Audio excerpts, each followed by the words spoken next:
नमस्ते बच्चों। आज हम बात करेंगे कक्षा टेंथ बोर्ड क्लास के बारे में। सबसे पहले तो हम बात करेंगे मॉडल पेपर के बारे में, यानी कि अब आने वाले जो वीडियो हैं वो अपने मॉडल पेपर से संबंधित होंगे। अब अपने पास में टाइम बहुत ही कम है तो सिलेबस अपन पूरा नहीं करवा सकते हैं, लेकिन अब मैं आपको देने वाली हूँ रामबाण, जिसको पढ़ते ही आपके आराम से 80+ नंबर आराम से आ जाएंगे। अब बात करते हैं कि कैसे आएंगे। सबसे पहले बात, अपने जो बहुविकल्पात्मक प्रश्न आते हैं वो आते हैं 18 प्रश्न। बात करते हैं रिक्त स्थान की, तो रिक्त स्थान वाले जो अपने क्वेश्चन आते हैं वो आते हैं 6। बात करते हैं अति लघुतरात्मक की, तो ये क्वेश्चन आते हैं अपने 12। बोर्ड एग्जाम की बात कर रही हूँ मैं। और ये लघुतरात्मक जो अपने प्रश्न आते हैं ये आते हैं 10। सिर्फ और सिर्फ अपने को यहाँ तक ही बात करनी है, निबंधात्मक पे अपने को कोई बात नहीं करनी है अभी तक। अब देखते हैं 18 प्रश्न, प्रत्येक प्रश्न 1 नंबर का, यानी कि 18 नंबर तो ये हो गए। अब कितने नंबर का अपन याद करना है अपने को वो अपन समझेंगे। 18 नंबर तो ये हो गई, इसमें भी एक प्रश्न है 1 नंबर का, तो 6 क्वेश्चन, ये तो 6 नंबर का। ये इसमें भी है एक प्रश्न 1 नंबर का, तो 12 नंबर ये हो गई। और इसमें एक प्रश्न है 2 नंबर का, तो ये हो गए 20 नंबर। अब इन सभी को अपन जोड़ते हैं, कितने नंबर होते हैं टोटल? 18 और 12 30 और 6 36 और 20 56, यानी कि टोटल नंबर ये हो रहे हैं 56 प्लस 20 आपके 17 के जाएंगे। अपने नंबर बन रहे हैं 76, यानी कि 76 अपने को ये क्वेश्चन करने हैं याद, और इनसे अपने 76 प्रश्न सही हो रहे हैं, यानी कि 76 नंबर अपने आ जाएंगे। अब इसके साथ में 4 नंबर अपन करेंगे मैप के बारे में बात, जो कि आपको मैप भी मैं क्लियर करवाऊंगी। तो 76 प्लस 4 नंबर अगर करेंगे तो अपने 80। इसके ऊपर अपन बात करेंगे कि 80 नंबर कैसे लाने हैं, सबसे बड़ी बात। दूसरी बात यह है कि इसके अलावा 5 नंबर समथिंग आपके जो निबंधात्मक प्रश्न होंगे वो इन्हीं में से कहीं ना कहीं बनेंगे, तो 5 नंबर आपके आराम से निबंधात्मक प्रश्न में से भी आ जाएंगे, यानी कि 20 नंबर के जो निबंधात्मक प्रश्न है निबंधात्मक, तो इसमें से आपके 5 नंबर बन रहे हैं, यानी कि टोटल 85 नंबर, यानी कि सामाजिक में आपके 100 में से 85 नंबर लाने की जिम्मेदारी है मेरी।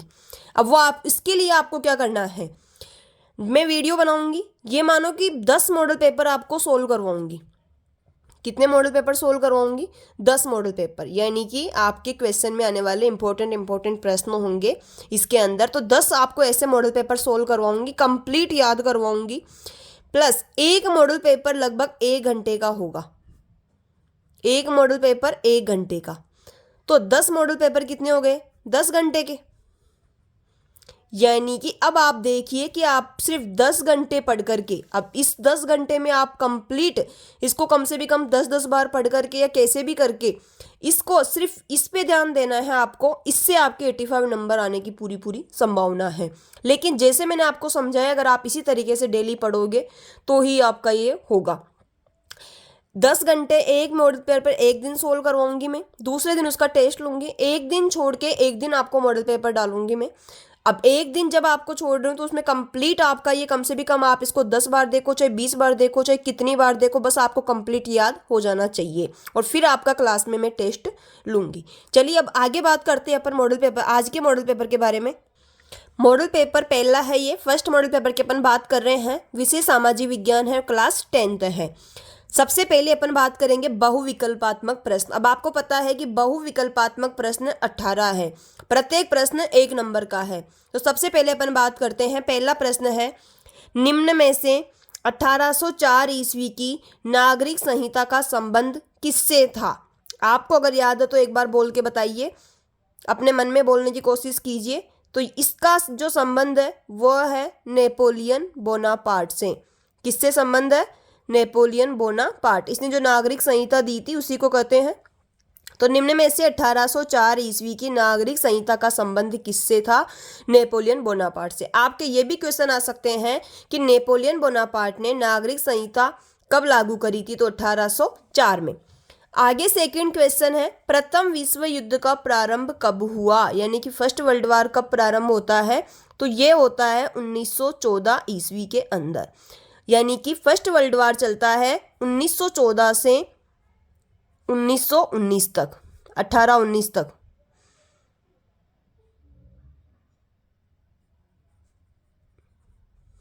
यानी 1914 से 18 तक या 19 तक आप मान सकते हैं।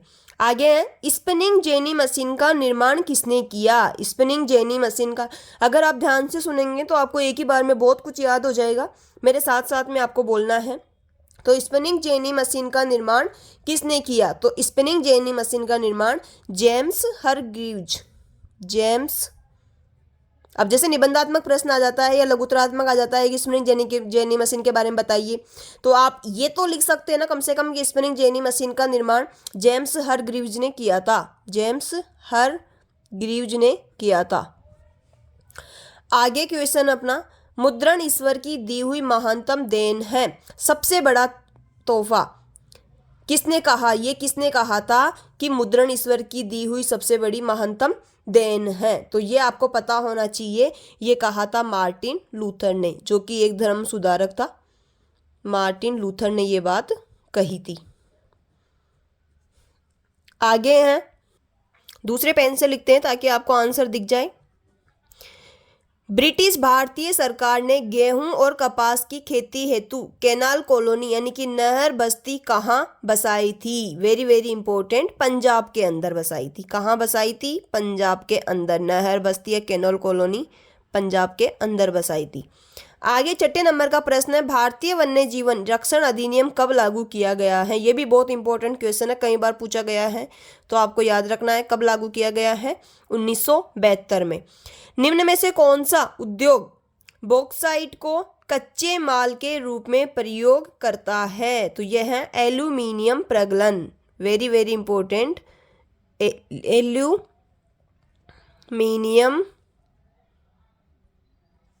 प्रगलन, एल्यूमिनियम प्रगलन। निम्न में से कौन सा उद्योग बॉक्साइट को कच्चे माल के रूप में प्रयोग करता है, एल्यूमिनियम प्रगलन। चलिए आगे बात करते हैं, नवीकरण योग्य संसाधन कौन सा नहीं है, नवीकरण योग्य संसाधन कौन सा नहीं है। उसमें ऑप्शन रहते हैं लेकिन आपको डायरेक्ट आंसर याद रखना है। तो धातु एक ऐसा है जो नवीकरणीय योग्य संसाधन नहीं है। आगे स्वर्णिम चतुर्भुज योजना किस परिवहन से संबंधित है, यानी कि जो स्वर्णिम चतुर्भुज योजना है वो किस परिवहन से संबंधित है, तो यह है सड़क परिवहन से संबंधित है। विवाह, गोद लेना और उत्तराधिकार जैसे विषय संघीय व्यवस्था की किस सूची के अंतर्गत आते हैं, तो यह आपको याद रखना है। 3 सूची होती है, तो ये समवर्ती सूची में, संघ सूची, राज्य सूची और समवर्ती सूची, ये संघ और राज्य दोनों में मिला करके हैं, तो संघ समवर्ती सूची। आगे प्रश्न है, सिंगली समुदाय का संबंध किस देश से है, तो ये आपको याद रखना है कि सिंगली जाति रहती है श्रीलंका में, सी से सिंगली, सी से श्रीलंका, तो ये समुदाय किससे संबंधित है, श्रीलंका से। भारत का वर्तमान लिंगानुपात कितना है, तो ये है 919। समग्र मानवतावाद के प्रणेता कौन थे, दीनदयाल उपाध्याय। समग्र मानवतावाद के प्रणेता कौन थे, दीनदयाल उपाध्याय, दीनदयाल उपाध्याय। साथ में बोलना है ताकि याद हो जाए। नागरिकों में समानता को बढ़ावा देने वाली शासन व्यवस्था कौन सी है, नागरिकों में समानता को बढ़ावा देने वाली शासन व्यवस्था कौन सी है, तो ये है लोकतंत्र शासन व्यवस्था, लोकतंत्र शासन व्यवस्था। आगे ये क्वेश्चन है, मान लीजिए कि एक देश में 4 परिवार हैं, इन परिवारों की प्रति व्यक्ति आय 5,000 रुपये है। अगर 3 परिवारों की आय क्रमशः 4,000, 7,000 और 3,000 है, तो चौथे परिवार की आय क्या है। अब आपको इसको कैसे सोल्व करना है, एक मतलब ये मानो कि एक परिवार की आय है 5,000 रुपये, एवरेज बता रहे हैं। अपन ने बात की है कि 4 परिवार है, तो इसको 4 से इंटू कीजिए, तो ये हो गए 5 चौके 20,000 रुपये। अब इसमें 3 परिवार की आय दी गई है 4,000, दूसरे परिवार की है 7,000, तीसरे परिवार की है 3,000। ये कितने हो गए, 7 और 4 11 और 3 14। 14,000। अब टोटल तो 20 है, यानी कि चौथे परिवार की आय अभी बाकी है, तो 20 में से आप 14,000 माइनस कर दीजिए, कितने आ गए? 6,000। तो इसका आंसर है 6,000 प्रति व्यक्ति आय। तो ये हो गई परिवार की आय, चौथे परिवार की आय है 6,000। पहले की 4,000, दूसरे की 7,000, तीसरे की 3,000 और चौथे की है 6,000। तो इसको इस तरीके से आपको सोल्व करना है। चलिए आगे बात करते हैं। मोहम्मद यूनुस के संबंध में असत्य कथन है। अब देखते हैं मोहम्मद यूनुस के बारे में। पहला, बांग्लादेश में ग्रामीण बैंक के संस्थापक, बिल्कुल सही है। 2006 में शांति के लिए नोबेल पुरस्कार से सम्मानित, बिल्कुल सही है। तीसरा है 2006 में अर्थशास्त्र हेतु नोबेल पुरस्कार से सम्मानित।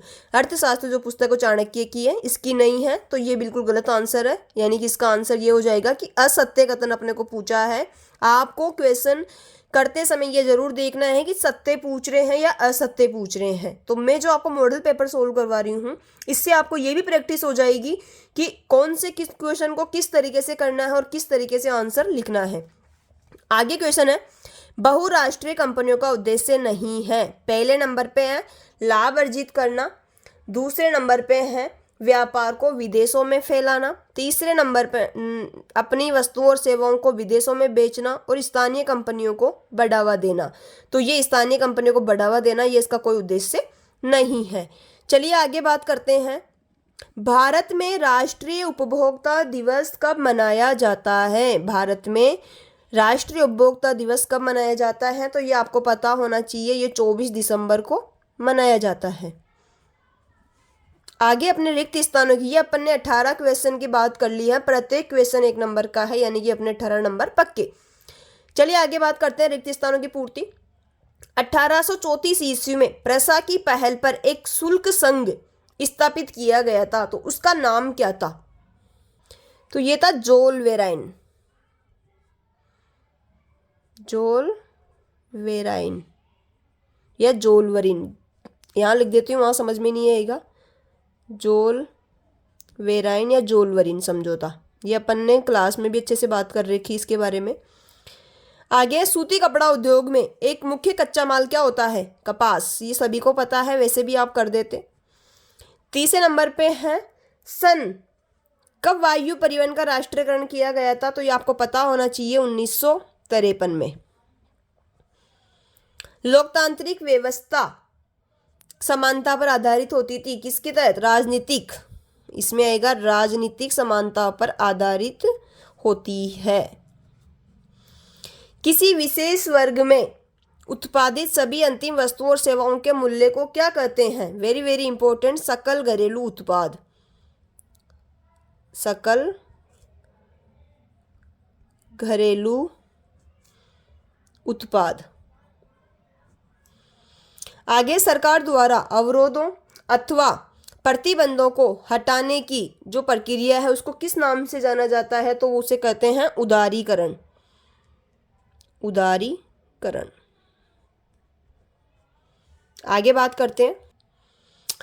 आगे अति लघुतरात्मक प्रश्नों की अपन बात करेंगे। आपको मैं क्वेश्चन सोल्व करना भी सिखा रही हूँ, वहां पर आपको आंसर लिखना है, डायरेक्ट क्वेश्चन नहीं लिखना है। जैसे फर्स्ट क्वेश्चन ये आ गया, स्त्री धर्म विचार पुस्तक किसने लिखी थी? तो इसका 1 नंबर डाल के डायरेक्ट आपको आंसर लिखना है, राम चड्ढा ने लिखी थी। भले एक शब्द में भी आप उत्तर दे सकते हो, राम चड्ढा ने। स्त्री धर्म विचार पुस्तक किसने लिखी थी? राम चड्ढा ने। इसको आप डायरेक्ट आंसर दे सकते हो, राम चड्ढा ने। ऐसे भी आप डायरेक्ट, ताकि इससे आपका टाइम भी बचेगा और अच्छे से राइटिंग के साथ में आप कर भी सकते हैं। आगे, पांडुलिपियां की कोई 2 विशेषताएं लिखिए, यानी कि पांडुलिपियों से संबंधित कोई 2 विशेषताएं। तो आपको पहला तो ये लिखना है कि पांडुलिपियों को ताड़ के पत्तों पर लिखा जाता था। इतना लिख सकते हो आप, पांडुलिपियों को ताड़ के पत्तों पर लिखा जाता था, ताड़ के पत्तों पर लिखा जाता था, या नकल करके लिखा जाता था, वो तो अलग है, लेकिन आप इतना भी लिख दोगे तो भी काफी है। ताड़ के पत्तों पर लिखा जाता था, इसमें भी आपके नंबर पूरे हैं, लिखा जाता था। दूसरा, इसी के अंदर आपको लिखना है कि ये नाजुक तथा महंगी होती थी। ये नाजुक तथा महंगी होती थी। ये नाजुक तथा महंगी होती थी। पहला तो गया कि ताड़ के पत्तों पर लिखा जाता था, दूसरा है ये नाजुक तथा महंगी होती थी। तीसरा है आमार जीवन नामक आत्मकथा किसने लिखी थी। आमार जीवन नामक आत्मकथा किसने लिखी थी? तो इसका आंसर आपको डायरेक्ट लिखना है, रस सुंदरी देवी ने। रस सुंदरी आमार जीवन नामक आत्मकथा किसने लिखी थी? रस सुंदरी देवी ने। डायरेक्ट आंसर लिखना है आपको, कुछ नहीं लिखना। आमार जीवन नामक आत्मकथा किसने लिखी? रस सुंदरी देवी ने। आमार जीवन नामक आत्मकथा किसने लिखी? रस सुंदरी देवी ने। अब बात करते हैं कि विनिर्माण यानी कि वस्तु निर्माण को परिभाषित कीजिए, यानी कि विनिर्माण किसे कहते हैं। तो आप पहले सुन लीजिए। जो कच्चा पदार्थ होता है, कच्चे पदार्थ को मूल्यवान उत्पाद में परिवर्तित करके अधिक मात्रा में वस्तुओं का उत्पादन करना ही विनिर्माण कहलाता है। यानी कि जो कच्चा माल होता है उसको तैयार करके बेचना ही क्या कहलाता है? विनिर्माण। इसको लिखते हैं अपन, कच्चे पदार्थ को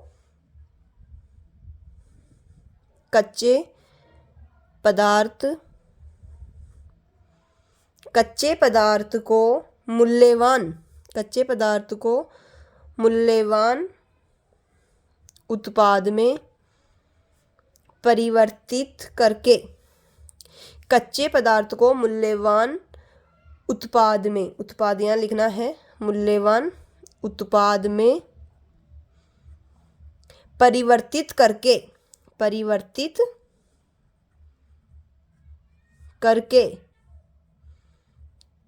अधिक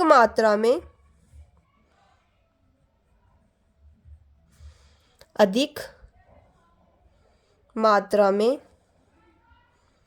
वस्तुओं का उत्पादन, अधिक मात्रा में वस्तुओं का उत्पादन ही क्या कहलाता है? विनिर्माण। वस्तुओं का उत्पादन ही विनिर्माण कहलाता है। यानी कि कच्चे पदार्थ को मूल्यवान में परिवर्तित करके, जैसे गेहूं होता है, गेहूं का भाव होता है 25 रुपये किलो, ठीक है। उसको आपने उसका आटा बना लिया, आटा बनाने के बाद में आपने उसको रोटी बना दी और उसमें एक रोटी जाएगी 15 रुपये की, और 1 किलो आटे के अंदर कम से भी कम 20 रोटी बन जाएगी। तो ये तो महंगा हो गया ना। तो कच्चे पदार्थ को मूल्यवान में परिवर्तित करके अधिक मात्रा में वस्तुओं का उत्पादन, ये कहलाता है विनिर्माण। चलिए आगे बात करते हैं। चिपको आंदोलन किससे संबंधित है? Very very important. तो आपको सिर्फ इतना लिखना है, चिपको आंदोलन वन संरक्षण से संबंधित है। एक लाइन में, एक शब्द में आंसर देना है, वन संरक्षण से संबंधित। चिपको आंदोलन किससे संबंधित है? वन संरक्षण से। इतना भी लिख दोगे तो भी काफी है। आगे है, राष्ट्रीय राजमार्ग का निर्माण व रखरखाव कौन करता है? राष्ट्रीय राजमार्ग का निर्माण और रखरखाव कौन करता है? तो सिर्फ इतना याद रखना है कि केंद्रीय लोक निर्माण विभाग, केंद्रीय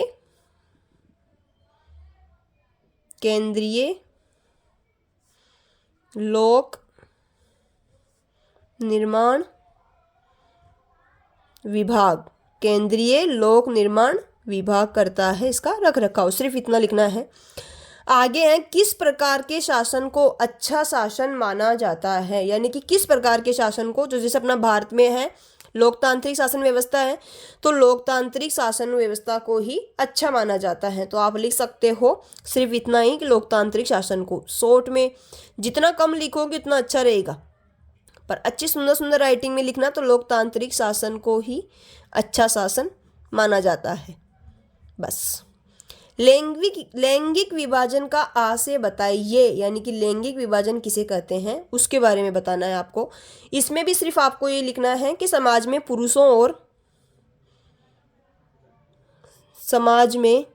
पूरे नंबर मिलेंगे आपको, पुरुषों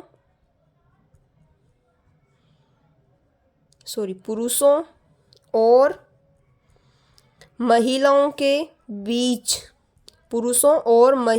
के बीच कार्यों का बंटवारा करना, पुरुषों और महिलाओं के बीच कार्यों का बंटवारा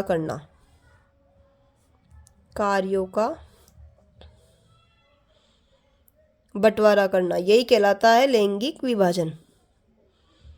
समाज में पुरुष और महिलाओं के बीच कार्यों का बंटवारा ही लैंगिक विभाजन। मेरे साथ में बोलना, समाज में पुरुषों और महिलाओं के बीच कार्यों का बंटवारा करना ही क्या कहलाता है? लैंगिक विभाजन। आगे वाला प्रश्न अपना, आर्थिक विकास के दृष्टिकोण से किस प्रकार की शासन व्यवस्था में बेहतर परिणाम प्राप्त होते हैं? Very very important. आर्थिक विकास के दृष्टिकोण से किस प्रकार की शासन व्यवस्था में बेहतर परिणाम प्राप्त होते हैं? तो आपको सिर्फ ये रखना है, तानाशाही शासन व्यवस्था में बेहतर परिणाम प्राप्त होते हैं, सिर्फ इतना लिखना है, तानाशाही शासन व्यवस्था में, तानाशाही शासन व्यवस्था में, तानाशाही शासन व्यवस्था में बेहतर परिणाम प्राप्त होते हैं। आपको मैं जैसे कह रही हूँ वैसे अगर आप करते जाओगे, आपको याद भी होता रहेगा। तो मैं कह रही हूँ कि 10 दिन में 10 मॉडल पेपर होंगे और उससे आपका पूरा सिलेबस, अगर अभी तक भी किसी लड़की ने बिल्कुल भी पढ़ाई नहीं करी है तो भी वो आगे बढ़ सकती है, अभी भी वो 80+ नंबर ला सकती है। अब ये आपके ऊपर डिपेंड है कि आपको क्या करना है। बैंकों की आय का प्रमुख स्रोत क्या है? ये भी क्वेश्चन इंपॉर्टेंट है कि बैंकों की आय का प्रमुख स्रोत क्या है। तो आपको ये समझना है, कर्जदारों से लिए गए ब्याज और जमाकर्ताओं को दिए गए ब्याज के बीच का अंतर ही बैंकों की आय का प्रमुख स्रोत है। देखते हैं, मैं लिखती हूँ, कर्जदारों से लिए गए ब्याज, कर्जदारों से लिए गए ब्याज, यानी कि जो लोन लेते हैं ना उनसे जो ब्याज ले रहा है बैंक, तो कर्जदारों से लिए गए ब्याज और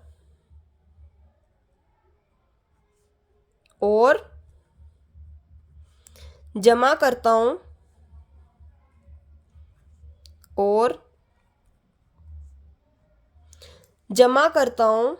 को दिए गए ब्याज, जमाकर्ताओं को दिए गए ब्याज के बीच का अंतर, ब्याज के बीच का अंतर ही क्या कहलाता है? बैंक की आय का प्रमुख स्रोत है। बीच का अंतर यानी कि जो लोन पे दे रहे हैं उनसे जो ब्याज मिल रहा है और जो पैसे जमा कर रहे हैं और उसको जो ब्याज दे रहे हैं, इन दोनों के बीच का जो अंतर है वही बैंक की आय का प्रमुख स्रोत है। चलिए आगे बात करते हैं। भारत के किन्हीं 2 बहुराष्ट्रीय कंपनियों के नाम बताइए। तो आपको पता होना चाहिए 2 बहुराष्ट्रीय कंपनियां कौन कौन सी हैं। पहले नंबर पे आप लिख सकते हैं टाटा मोटर्स। बहुराष्ट्रीय कंपनियों में पहले नंबर पे क्या आ जाएगा? टाटा मोटर्स। और अगर दूसरे नंबर पे बात करते हैं अपन, दूसरे नंबर पे आप लिख सकते हो इन्फोसिस, इन्फोसिस। ये 2 बहुराष्ट्रीय कंपनियां हैं। बहुराष्ट्रीय कंपनियों का मतलब आप अच्छे से समझते हो। तो भारत की किन्हीं 2 बहुराष्ट्रीय कंपनियों कौन कौन सी? टाटा मोटर्स और इन्फोसिस, टाटा मोटर्स और इन्फोसिस। चलिए आगे बात करते हैं। उपभोक्ता सुरक्षा अधिनियम 1986 के तहत उपभोक्ता को प्रदत्त किन्हीं 2 अधिकारों के नाम लिखिए, यानी कि उपभोक्ता को कौन कौन से 2 अधिकार प्राप्त है उसके बारे में लिखना है। तो पहला तो यह है चयन का अधिकार। पहला कौन सा हो गया? चयन का अधिकार। और दूसरा है सुरक्षा का अधिकार। उपभोक्ता को कौन कौन से 2 अधिकार प्राप्त हैं? पहला है चयन का अधिकार और दूसरा है सुरक्षा का अधिकार। पहला चयन का अधिकार और दूसरा सुरक्षा का अधिकार। मेरे साथ साथ बोलना, कंप्लीट याद हो जाएंगे। उपभोक्ताओं को 2 अधिकार प्राप्त है, तो कौन कौन से? पहले नंबर पे है चयन का अधिकार और दूसरे नंबर पे है सुरक्षा का अधिकार। अब बात करते हैं यूरोप के कुलीन वर्ग और नए मध्यम वर्ग में तुलना कीजिए। वेरी वेरी इंपॉर्टेंट है। यूरोप के कुलीन वर्ग और नए मध्यम वर्ग में तुलना कीजिए। पहले अपन बात करेंगे कुलीन वर्ग के बारे में। तो आपको ये याद रखना है कि कुलीन वर्ग यूरोपीय महाद्वीप के प्रभुत्वशाली वर्ग थे। पहली लाइन आप लिख सकते हो, कुलीन वर्ग जो है यह है यूरोप महाद्वीप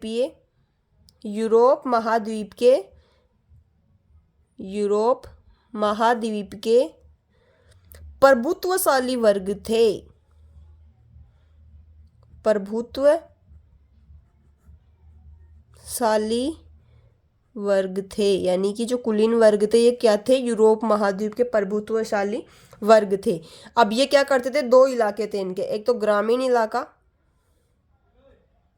और एक था शहरी इलाका। ग्रामीण इलाकों के अंदर तो ये क्या करते थे? जमीन जायदाद, इनके जो ग्रामीण इलाकों में इनके क्षेत्र में क्या आती थी? जमीन जायदाद, जमीन जायदाद। और शहरी क्षेत्रों में हवेलियों के मालिक थे।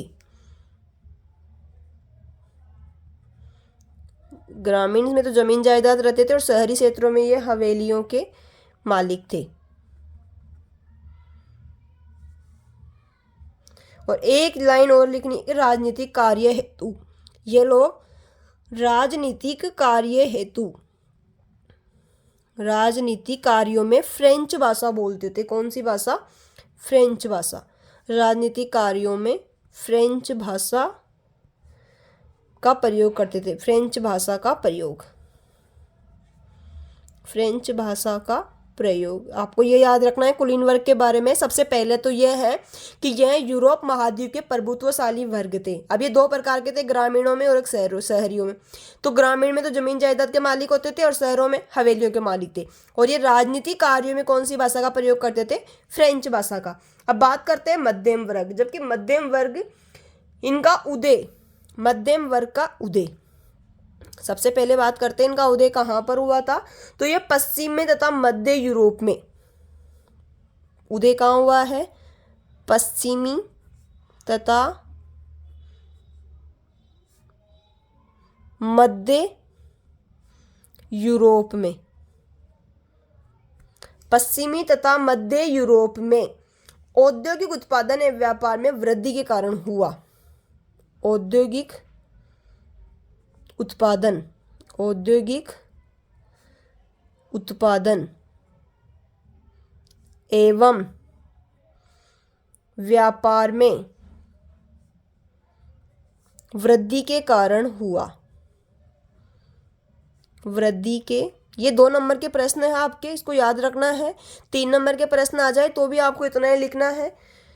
तो उदय कहाँ हुआ? पश्चिमी तथा मध्य यूरोप में औद्योगिक उत्पादन एवं व्यापार में वृद्धि के कारण हुआ और इनका अस्तित्व बाजार के लिए उत्पादन पर टिका था। इतना भी लिख दोगे मध्यम वर्ग के बारे में तो भी काफी है।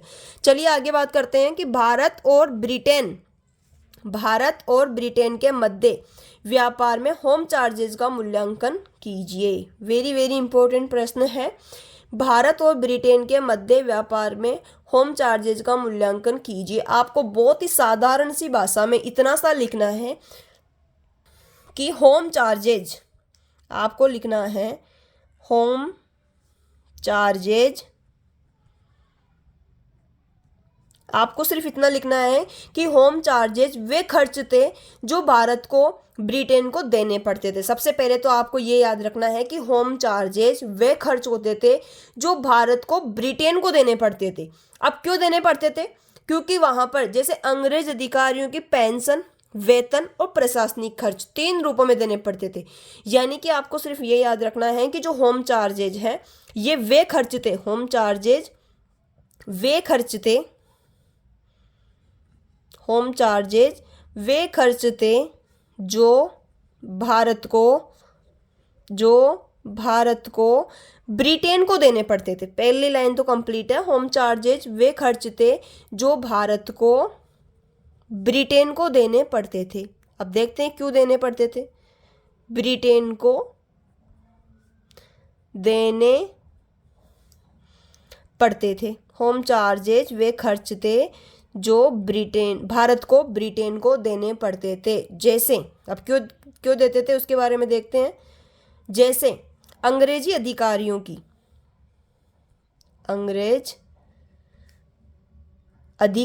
की पेंशन, जो अंग्रेज अधिकारी यहाँ से रिटायर्ड होके गए थे तो उनकी पेंशन भी भारत से ही जाती थी। तो अंग्रेज अधिकारियों की पेंशन,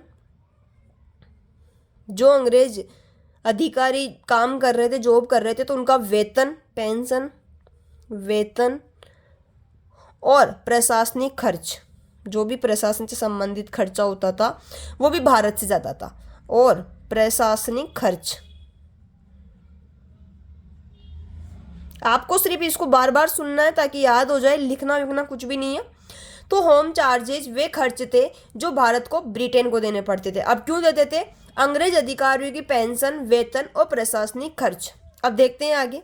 इससे भारत की कमाई ब्रिटेन चली जाती थी। जब इन सभी के खर्चे देंगे तो भारत की कमाई तो ब्रिटेन जाएगी सही। तो आप इसमें यह भी लिख सकते हैं कि इससे भारत की कमाई, इससे भारत की कमाई ब्रिटेन चली जाती थी, इससे भारत की कमाई ब्रिटेन चली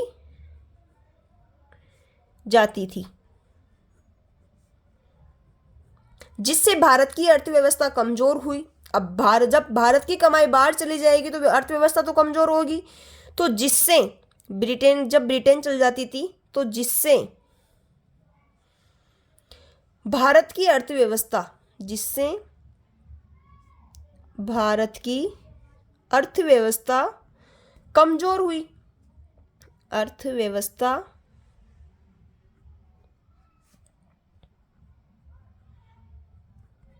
कमजोर हुई और भारत ब्रिटेन व्यापार भारत के लिए नुकसान दे रहा। और जब ये भारत और ब्रिटेन के साथ में जो व्यापार हो रहा था, यह यानी कि आप इसी में आगे लाइन अगर चाहो तो लिख सकते हैं कि भारत ब्रिटेन व्यापार ब्रिटेन के लिए तो फायदेमंद था लेकिन भारतीयों के लिए नुकसानदेह था। तो भारत ब्रिटेन व्यापार भारत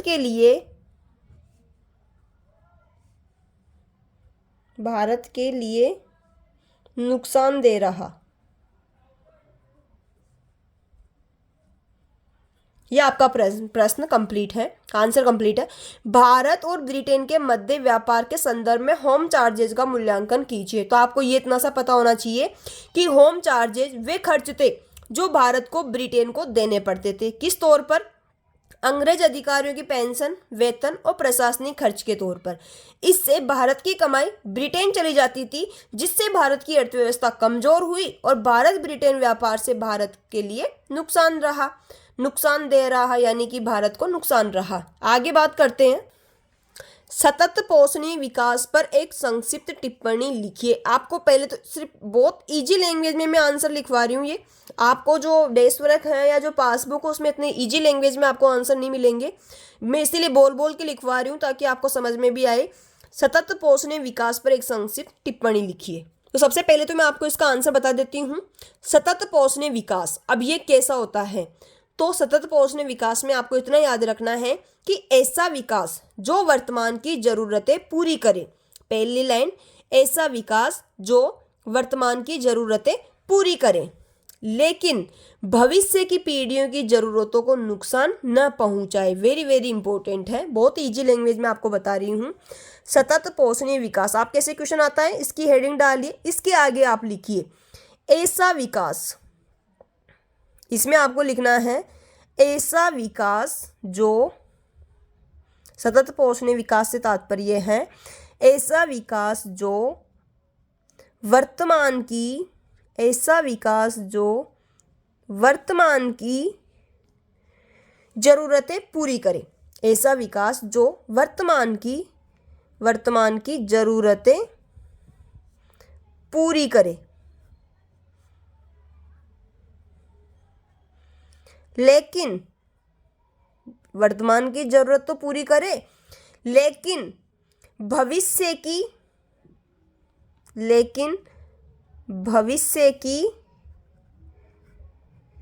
पीढ़ियों की जरूरतों को नुकसान न पहुंचाए। भविष्य की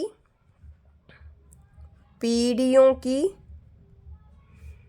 जरूरतों को नुकसान न पहुंचाए। इसे ही कहते हैं सततीय पोषणीय विकास, नुकसान न पहुंचाए। जैसे अभी आप पेड़ काट रहे हो, ठीक है, आपको लकड़ी की जरूरत है, आप पेड़ काट रहे हो, इससे आपकी जरूरत तो पूरी हो रही है लेकिन उसके साथ ही आप नए पेड़ लगाइए ताकि जो भविष्य में आने वाली पीढ़ियां हैं उनको ज़रूरतों को नुकसान न पहुंचाए, उनको भी ज़रूरत पड़ेगी तो आप नए पेड़ लगा दीजिए। पानी की भी इसी तरीके से है, ये नहीं कि आप पानी का बहाव कर रहे हैं कि आगे आने वाले, आपको ज़रूरत है पानी की आप इतना यूज करो, लेकिन ये नहीं कि इतना यूज करो, इतना वेस्ट कर दो आप कि आगे आने वाली पीढ़ियों को उसका नुकसान पहुंच जाए। तो ये है सतत पोषणीय विकास, यानी कि ऐसा विकास जो वर्तमान की ज़रूरतें पूरी करे लेकिन भविष्य की पीढ़ियों की ज़रूरतों को नुकसान न पहुंचाए, वो कहलाता है सतत पोषणीय विकास। कितनी इजी लैंग्वेज में मैंने लिखा है, इसको आप कभी नहीं भूलोगे। आगे बात करते हैं कर्तन दहन प्रणाली, कृषि की व्याख्या कीजिए। कर्तन दहन प्रणाली एक कृषि का प्रकार है, मतलब किस प्रकार की कृषि की प्रणाली है वो है। अब इसमें बात करते हैं कि कर्तन दहन प्रणाली क्या होती है। तो कर्तन दहन प्रणाली वह कृषि प्रणाली है जिसमें जंगल के पेड़ पौधे काटकर और जलाकर खेत बनाया जाता है। सबसे पहली बात सिर्फ आपको ये याद रखना है कि कर्तन दहन प्रणाली वह कृषि प्रणाली है जिसमें जंगल के पेड़ पौधे काटकर और जलाकर, जैसे जंगल है, जैसे यहाँ पर मानिए जंगल है, यहाँ पर बहुत सारे पेड़ पौधे वगैरह ये हैं, इनको आप काट दीजिए, सफा कर दीजिए, जला दीजिए और यहाँ पर ये पूरा अच्छे से खेत बना दीजिए। और अब इसके बाद में कुछ समय तक खेती करने के बाद मिट्टी की उर्वरता घटने पर किसान दूसरी जगह चला जाता है और फिर वही टेक्निक अपनाता है, तो इसे कहते हैं कर्तन दहन प्रणाली। चलिए लिखते हैं इसके अंदर, वह कृषि प्रणाली, कर्तन दहन प्रणाली वह कृषि प्रणाली है, कर्तन दहन प्रणाली वह कृषि प्रणाली है, कर्तन दहन प्रणाली वह कृषि प्रणाली है जिसमें जंगल के पेड़ काट जिसमें जंगल के पेड़ पौधे काटकर जिसमें जंगल के पेड़ पौधे काटकर जिसमें जंगल के पेड़ पौधे काटकर और जलाकर, पेड़ पौधे काटकर और जलाकर, इसका मैं टेस्ट लूंगी कल, तो आप इसको अच्छे से याद करके जरूर आइएगा। काटकर और जलाकर खेत बनाया जाता है, काटकर और जलाकर खेत बनाया जाता है। पहला तो ये कंप्लीट पॉइंट, यानी कि कर्तन दहन प्रणाली वह कृषि प्रणाली है जिसमें जंगल के पेड़ पौधे काटकर और जलाकर खेत बनाया जाता है। कुछ समय तक, इसमें आगे वाले लाइन से आप लिख सकते हैं, कुछ समय तक, कुछ समय तक खेती करने के बाद, कुछ समय तक खेती करने के बाद, कुछ समय तक खेती करने के बाद मिट्टी की उर्वरकता, मिट्टी की उर्वरता, मिट्टी की उर्वरता घटने पर, मिट्टी की उर्वरता घटने पर किसान दूसरी जगह चला जाता है, घटने पर किसान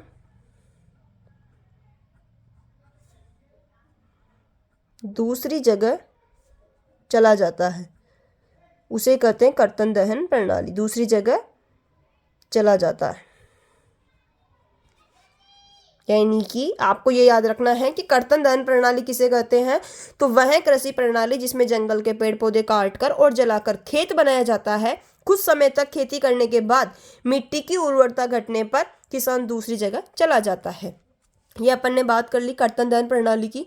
आगे अपन बात करेंगे सांप्रदायिकता को दूर करने के 2 उपाय बताइए। सांप्रदायिकता को दूर करने के 2 उपाय। सबसे पहला उपाय, सभी अपने को सभी धर्मों के प्रति सहिष्णुता और आपसी भाईचारे को बढ़ावा देना, यानी कि अपने को अपने धर्म के साथ साथ दूसरे धर्मों की भी दूसरे धर्मों का भी सम्मान करना, उसे कहते हैं सहिष्णुता या उसको स्वीकार करना, और आपसी भाईचारे को बढ़ावा देना। तो पहला पॉइंट आपको ये याद रखना है कि सभी धर्मों के प्रति, यानी कि दूसरे धर्मों का भी अपने को सम्मान करना चाहिए। तो सभी धर्मों के प्रति सहिष्णुता, सभी धर्मों के प्रति सहिष्णुता, सहिष्णुता का मतलब है दूसरे धर्मों का सम्मान करना, और आपसी भाईचारे को बढ़ावा देना, आपसी भाईचारे को बढ़ावा देना, आपसी भाईचारे को बढ़ावा देना।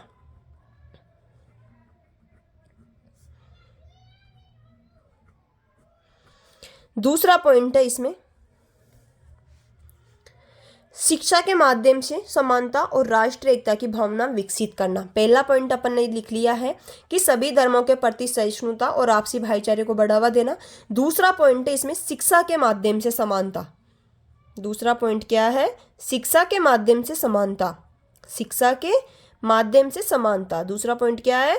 शिक्षा के माध्यम से समानता, शिक्षा के माध्यम से समानता और शिक्षा के माध्यम से समानता और राष्ट्रीय एकता, शिक्षा के माध्यम से समानता और राष्ट्रीय एकता, शिक्षा के माध्यम से समानता और राष्ट्रीय एकता, शिक्षा के माध्यम से समानता और राष्ट्रीय एकता की भावना, राष्ट्रीय एकता की भावना, राष्ट्रीय एकता की भावना विकसित करना। ये अपने को दो याद रखने हैं, राष्ट्रीय एकता की भावना विकसित करना। पहला है अपना सभी धर्मों के प्रति सहिष्णुता और आपसी भाईचारे को बढ़ावा देना, और दूसरा है शिक्षा के माध्यम से समानता और राष्ट्रीय एकता की भावना विकसित करना। चलिए आगे वाले प्रश्न पे चलते हैं। आगे वाला प्रश्न है, सत्ता की साझेदारी के दृष्टिकोण से बेल्जियम मॉडल क्या है? सबसे पहले अपने को समझना है कि इसमें बेल्जियम मॉडल क्या है। पहले नंबर पे अपन यहाँ पर हेडिंग डाल देते हैं, बेल्जियम मॉडल, बेल्जियम मॉडल। चलते हैं आगे, बात करते हैं इसके अंदर। तो बेल्जियम मॉडल में सत्ता अलग अलग भाषाई और क्षेत्रीय समूह में बांटी गई है। बेल्जियम मॉडल क्या होता है कि बेल्जियम मॉडल में सत्ता अलग अलग, बेल्जियम मॉडल में सत्ता अलग अलग भाषाई, बेल्जियम मॉडल में सत्ता अलग अलग भाषाई, बेल्जियम मॉडल में सत्ता अलग अलग भाषाई और बेल्जियम मॉडल में सत्ता अलग अलग भाषाई और क्षेत्रीय समूह में बांटी गई है। अलग अलग भाषाई और क्षेत्रीय समूहों में बांटी गई है। बेल्जियम मॉडल में सत्ता अलग अलग भाषाई और क्षेत्रीय समूहों में, इस पे बड़ी की मात्रा आएगी तरह पे, क्षेत्रीय समूहों में बांटी गई है। बेल्जियम मॉडल में सत्ता अलग अलग भाषाई समूह और क्षेत्रीय समूहों में बांटी गई है। ये आपको याद रखना है कि जो बेल्जियम मॉडल है इसके अंदर सत्ता अलग अलग भाषाई और क्षेत्रीय समूहों में बांटी गई है। अब क्यों बांटी गई है? ताकि कोई भी समूह दूसरे पर हावी न हो और सभी मिलकर सरकार चलाए। जब बराबर जैसे अलग अलग भाषा और क्षेत्रीय समूह में बांटी गई है, ताकि कोई भी समूह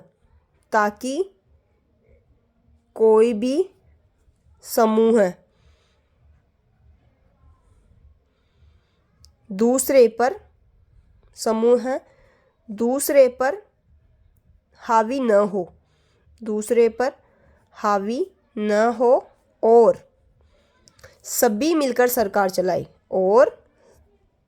हो और सभी मिलकर सरकार चलाए, सभी मिलकर सरकार चलाए। यानी कि आपको ये पता होना चाहिए बेल्जियम मॉडल क्या है। तो आपको पता है बेल्जियम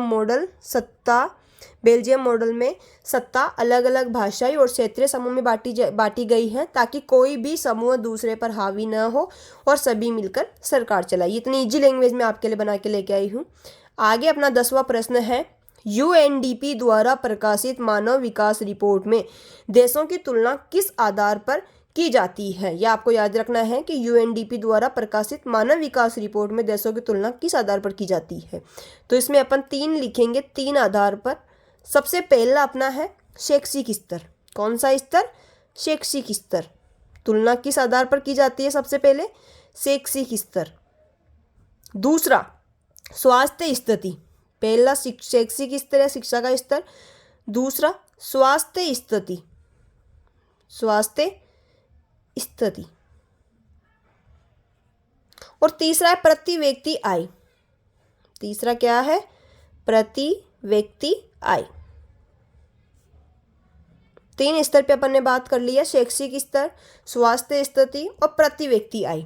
आगे है जीविका के लिए काम करने वाले अपने आसपास के वयस्कों के सभी कार्यों की एक सूची बनाइए और उन्हें विभिन्न क्षेत्रों में वर्गीकृत कीजिए, यानी कि प्राथमिक क्षेत्र में, द्वितीय क्षेत्र में और तृतीय क्षेत्र में। 3 अपने को काम लिखने हैं इसके अंदर। सबसे पहले बात करेंगे प्राथमिक क्षेत्र में। आपके डायरेक्ट इसमें से देखना, इसमें बहुत सारे क्वेश्चन बन सकते हैं। आपके ये भी आ सकता है कि प्राथमिक क्षेत्र के 2 कार्य बताइए, या द्वितीय क्षेत्र के 2 कार्य बताइए, या तृतीय क्षेत्र के 2 कार्य बताइए, या तीनों को परिभाषित कीजिए। तो आपको ये याद रखना है। सबसे पहले प्राथमिक क्षेत्र की बात करते हैं। पहला कार्य है कृषि कार्य, पहला कार्य कृषि कार्य। दूसरा है पशुपालन कार्य, पहला कृषि कार्य प्राथमिक क्षेत्र में, दूसरा है पशुपालन। और तीसरा अगर अपन बात करें तो यह है मछली पालन। तीसरा क्या है? मछली पालन। पहला कृषि कार्य, दूसरा पशुपालन और तीसरा है मछली पालन। अब द्वितीय क्षेत्र की बात करते हैं, कुम्हार द्वारा घड़े बनाना। इसका अपन पहला कार्य की अगर बात करते हैं तो यह है कुम्हार द्वारा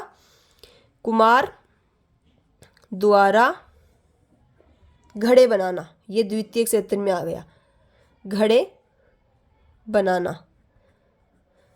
इसका दूसरा कार्य है कारखाने में मजदूरी करना। दूसरा कार्य क्या है? कारखाने में मजदूरी करना, कारखाने में मजदूरी करना। द्वितीय क्षेत्र का दूसरा कार्य है कारखाने में मजदूरी करना।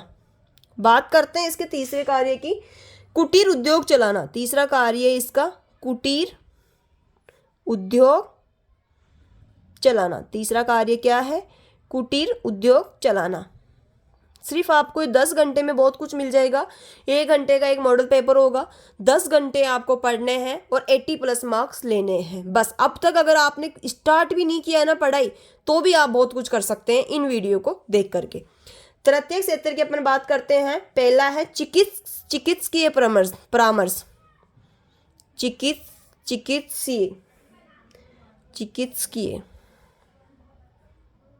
चिकित्सकीय परामर्श।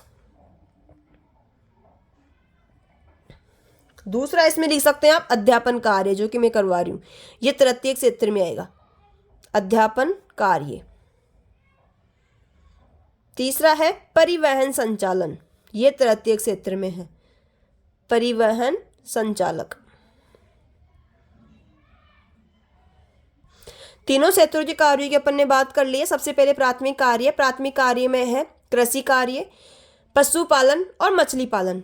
द्वितीय क्षेत्र में है कुम्हार द्वारा घड़े बनाना, कारखाने में मजदूरी करना या कुटीर उद्योग चलाना। तृतीय क्षेत्र में है चिकित्सकीय परामर्श, अध्यापन कार्य और परिवहन संचालक। अब बात करते हैं 12वें प्रश्न की। एक देश के आर्थिक विकास में सार्वजनिक क्षेत्र की भूमिका का विश्लेषण कीजिए। यह आपके लिए वेरी वेरी इंपॉर्टेंट है कि एक देश के आर्थिक विकास में सार्वजनिक क्षेत्र की भूमिका का विश्लेषण कीजिए। देखते हैं सार्वजनिक क्षेत्र, इसके अंदर आप लिख सकते हो कि सार्वजनिक क्षेत्र में अब देखना कौन कौन से हैं। उद्योग, इसमें मैं आपको बता दूं पहले इसका आंसर, उद्योग, परिवहन, बिजली और शिक्षा व्यवस्था जैसी बुनियादी सेवाएं प्रदान करना है। यह रोजगार बढ़ाता है, क्षेत्रीय असमानता घटाता है और देश के समग्र आर्थिक विकास में मदद करता है। चलिए इसमें लिखते हैं सार्वजनिक क्षेत्र उद्योग, सार्वजनिक क्षेत्र उद्योग, परिवहन, उद्योग, परिवहन, बिजली। मुझे पता है पढ़ने में आपको बहुत जोर रहेगा, लेकिन फिर भी पढ़ना है ये सोच करके कि अपने को 80% मार्क्स लाना है लास्ट टाइम पे। बिजली और शिक्षा व्यवस्था और शिक्षा व्यवस्था जैसी बुनियादी सेवाएं प्रदान करना। शिक्षा व्यवस्था जैसी बुनियादी सेवाएं प्रदान करना, बुनियादी सेवाएं प्रदान करना। सार्वजनिक क्षेत्र, उद्योग, परिवहन, बिजली और शिक्षा व्यवस्था जैसी बुनियादी सेवाएं प्रदान करना है। यह रोजगार बढ़ाता है। आगे इसमें लिख सकते हो आप, यह रोजगार बढ़ाता है। क्षेत्रीय असमानता घटाता है। क्षेत्रीय असमानता घटाता है।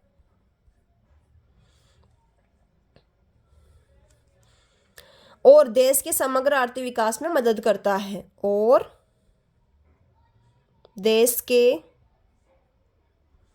समग्र आर्थिक विकास में मदद करता है। देश के समग्र आर्थिक विकास में मदद करता है। आगे बात करते हैं 13वें क्वेश्चन की। आगे वाला प्रश्न अपना, विदेशी व्यापार विभिन्न देशों के बाजारों को जोड़ने या एकीकरण में सहायक होता है। इस कथन को उदाहरण की सहायता से स्पष्ट कीजिए। यानी कि विदेशी व्यापार विभिन्न देशों के बाजारों को जोड़ने या फिर एकीकरण में सहायक होता है। इस कथन को उदाहरण की सहायता से स्पष्ट कीजिए। सबसे पहले अपन बात करते हैं कि विदेशी व्यापार, आपको पहले मैं इसका मतलब समझ जाती हूं। विदेशी व्यापार अलग अलग देशों के बाजारों को जोड़ता है। विदेशी व्यापार अलग अलग देशों के बाजारों को जोड़ता है। अलग अलग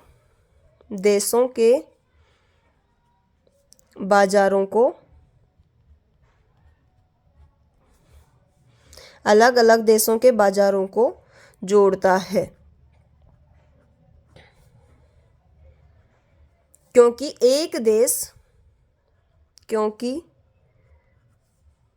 एक देश अपने उत्पाद विदेशी व्यापार अलग अलग देशों के बाजारों को जोड़ता है क्योंकि एक देश अपने उत्पाद दूसरे देश में बेचता और वहां से वस्तुएं खरीदता है।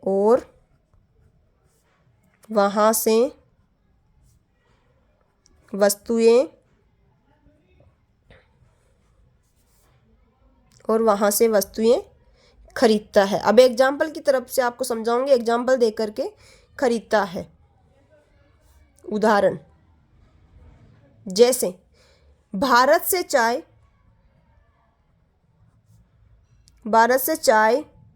और मसाले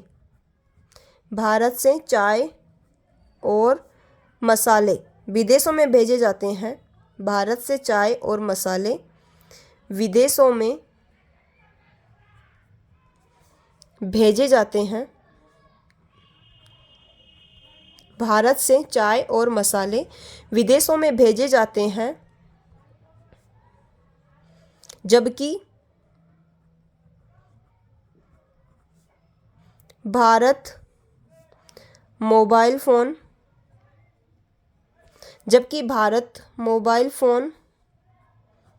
और मशीनें दूसरे देश से खरीदता है।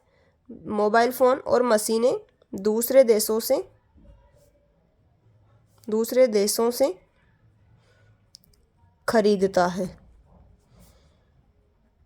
आज का ये अपना कंप्लीट हो गया है 13 क्वेश्चन। पहले क्वेश्चन में अपन ने बात करी थी 18 प्रश्न के बारे में। दूसरे प्रश्न में अपन ने बात करी थी 6 प्रश्न के बारे में।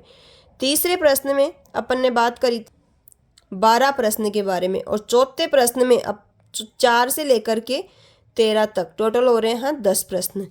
ये हैं 1 नंबर के, ये हैं 1 नंबर के, ये हैं 1 नंबर के, यानी कि हुए 18, 6 और 12। और ये हैं प्रत्येक प्रश्न 2 नंबर के, यानी कि ये हुए 20 नंबर के। टोटल अगर अपन इनको जोड़ते हैं तो 20, 6, 24, 36 और 56। 56 नंबर के तो ये हो गए। 20 नंबर के आपके 17 अंक चले गए, टोटल हो गए 76 प्लस 4 नंबर के आपका मैप, ये हो गए 80। और 5 नंबर आपके निबंधात्मक प्रश्न में से भी आराम से आ जाएंगे। इनको कंप्लीट कर लेंगे तो वो भी आ जाएंगे, यानी कि 85 सामाजिक में आपकी 85% बन रही है मात्र 10 घंटे में। अब ये आपके ऊपर डिपेंड है कि आपको पढ़ना है या नहीं पढ़ना है। अगर आप पढ़ोगे तो मैं आगे आपके लिए और मोटिवेट होकर के बहुत अच्छे से इजी तरीके से आपके पेपर बनाऊंगी। और इसका क्लास में जब भी कल क्लास में इसका टेस्ट होगा, नेक्स्ट वीडियो आपके परसों के दिन आएगा, तो तब तक आप इसको कंप्लीट देख करके याद कर लीजिएगा। अगर आपको कोई भी समस्या है तो आप कमेंट में लिख करके मुझे ज़रूर बताएं। और अभी तक अगर आपने चैनल को सब्सक्राइब नहीं किया है तो चैनल को सब्सक्राइब जरूर करें। Thank you.